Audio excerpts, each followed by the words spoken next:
பள்ளி மாணவர்களின் திறன் மேம்பாட்டை வளர்க்கும் விதமாக பிரம்மாண்ட திருவிழா நடைபெற்றது.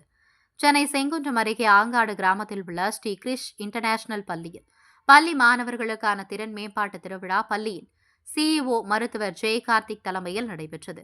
இதில் சென்னை, திருவள்ளூர், காஞ்சிபுரம், செங்கல்பட்டு உள்ளிட்ட மாவட்டத்தை சேர்ந்த 50 பள்ளிகளிலிருந்து 1500க்கும் மேற்பட்ட மாணவர்கள் கலந்து கொண்டனர். கலை மற்றும் கைவினை போட்டி, நடனம், பாட்டு, ஓவியம், பேச்சு போட்டி, வினாடி வினா என பல்வேறு போட்டிகள் நடத்தப்பட்டது.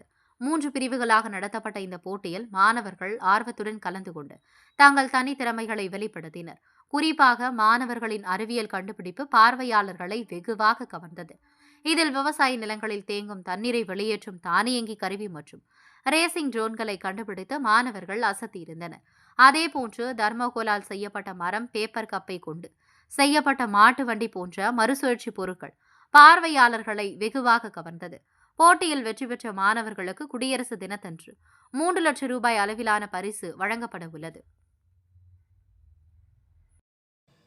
கல்வி, பொருளாதாரம், சமூகத் தொண்டு, அரசியல், சினிமா, இலக்கியம், ஆன்மீகம் உள்ளிட்ட சுவாரஸ்யமான உலக நிகழ்வுகளை, தகவல்களை தெரிந்து கொள்ள உங்கள் வர்த்தக நண்பன் சேனலை மறக்காம சப்ஸ்கிரைப் பண்ணுங்க. மேலும் லைக் பண்ணுங்க, ஷேர் பண்ணுங்க.